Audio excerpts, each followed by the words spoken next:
कल के एपिसोड के बारे में एक दिन पहले जानने के लिए इस चैनल को सब्सक्राइब करें। आखिरकार जिस दिन का इंतजार था वह दिन अब आने ही वाला है मन अति सुंदर में। सो दोस्तों, अभी तक आप लोगों ने देख लिया कि राधिका की प्लानिंग के अनुसार वो जो है दिव्यम को उसी स्थान पे ले जाती है जहां से गिरने से उसकी याददाश्त चली गई होती है। राधिका, गोलू और कली जो है आपस में प्लानिंग करके बहुत मुश्किल से वो उस पहाड़ी पर ले जाते हैं जहां से दिव्यम की याददाश्त गई हुई होती है। इन सब प्लानिंग में केवल राधिका, गोलू और कली ही सम्मिलित नहीं है, बल्कि पुलिस वाले डॉक्टर भी सम्मिलित हैं। और इस बात की भनक जो है परिवार वालों की किसी भी सदस्य को नहीं है कि ये लोग क्या प्लान बना रहे हैं। इस प्लान की चर्चा जो है राधिका किसी से कर रही होती है फोन पे, तभी जो है सुजाता को इस बात की भनक लग जाती है कि राधिका उसके बच्चे के साथ कुछ करने वाली है। यहाँ तक आप लोगों ने देख लिया है।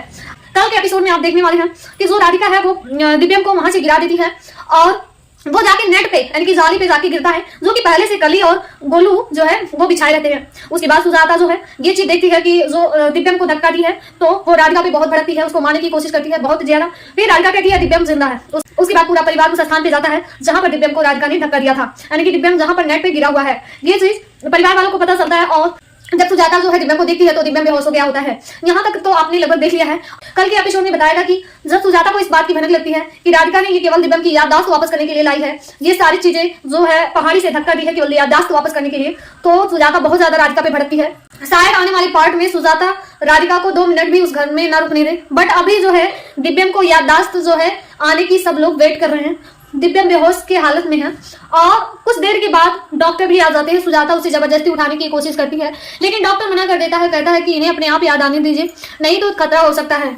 और सभी परिवार वाले सभी लोग जो है राधिका को ही डांट पे लगे हुए हैं। दिव्यम को याददाश्त नहीं आने के कारण वो बेहोशी की हालत में ही था और उसको होश नहीं आ रहा था, जिसकी वजह से उसे हॉस्पिटल ले जाया जाता है। दिव्यम को डॉक्टर लोग देखते हैं बट कोई फायदा नहीं हो रहा होता। इधर जो राधिका है बहुत ज्यादा टेंशन में है कि कहीं उसकी वजह से दिव्यम की जान को खतरा ना हो जाए, उसकी छोटी सी बेवकूफी की वजह से दिव्यम की जान ना चली जाए या और भी बड़ी कोई घटना ना हो जाए। ये चीज राधिका को ये चीज खाई जा रही थी, ऊपर से परिवार वालों का जो प्रेशर है। हॉस्पिटल में बहुत मशक्कत की जाती है, बहुत ज्यादा, फिर भी दिव्यम की याददाश्त नहीं आती है। दिव्यम क्या है अचानक उठता है और धीरे धीरे उसकी याददाश्त आती है और वो डॉक्टर राधिका को इस बार राधिका कहकर बुलाता है। लेकिन सुजाता इधर प्लानिंग करती है कि तुम कुछ भी कोशिश कर लो, मैं दिव्यम का जो याददाश्त है वो आने नहीं दूंगी, तुम चाहे जो कुछ कर लो। ये सुजाता अपने दिमाग में कहती है। एक बार मुन्ना ठीक हो जाए उसके बाद तो मैं तुम्हारा कुछ ना कुछ करूंगी। सुजाता सोचती है कि जब तक राधिका जिंदा है तब तक हमारा मुन्ना सेफ नहीं है, यानी कि तब तक वो अपनी बातों में किसी न किसी प्रकार से दिव्यम के दिल में जगह बना ही लेगी। तो इसलिए इस राधिका का कुछ ना कुछ करना पड़ेगा जिससे ये ना रहे और ना ही उसे कोई दिक्कत हो।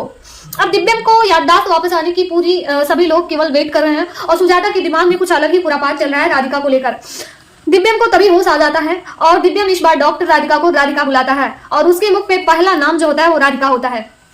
राधिका नोटिस करती है कि उसे कुछ याद आ गया है, तभी वो और कोई ये बात नहीं जान पाता है, लेकिन राधिका इस बात को जान जाती है और वो कहता है। फिर दिव्यम बताने लगता है कि राधिका हम दोनों पति पत्नी हैं, मुझे पता है, मुझे सारी चीजें याद आ गई हैं। दिव्यम को ये चीज पता चल जाता है कि वो जो है सारी चीजें भूल चुका था, लेकिन अब वो सही है। अब सुजाता जो है इस बात से शॉक्ड हो जाती है और राधिका को बहुत ज्यादा डांटती है। तब दिव्यम सुजाता को डांटता है, कहता है माँ ये राधिका ने जो किया बहुत अच्छा किया और राधिका की वजह से ही आज मैं अपनी जिंदगी को जी पाऊंगा, वरना हमारी जिंदगी खराब हो जाती। मैं ठीक हूं तो सिर्फ राधिका की वजह से। और ये इतना कहकर वो राधिका को लेकर घर पर चला जाता है। इधर सुजाता जो है राधिका को मारने की प्लानिंग करने लगती है कि जब तक राधिका रहेगी तब तक जो है ये सारी चीजें होती रहेंगी। आने वाले एपिसोड में बहुत ही ट्विस्टेड पार्ट आने वाला है। ये सारी चीजें तो कल आप देख लोगे, लेकिन पूरी डिटेल्स जानने के लिए आप कल के एपिसोड को देखना और अपकमिंग अपडेट के लिए हमारे चैनल को अभी सब्सक्राइब कर दें।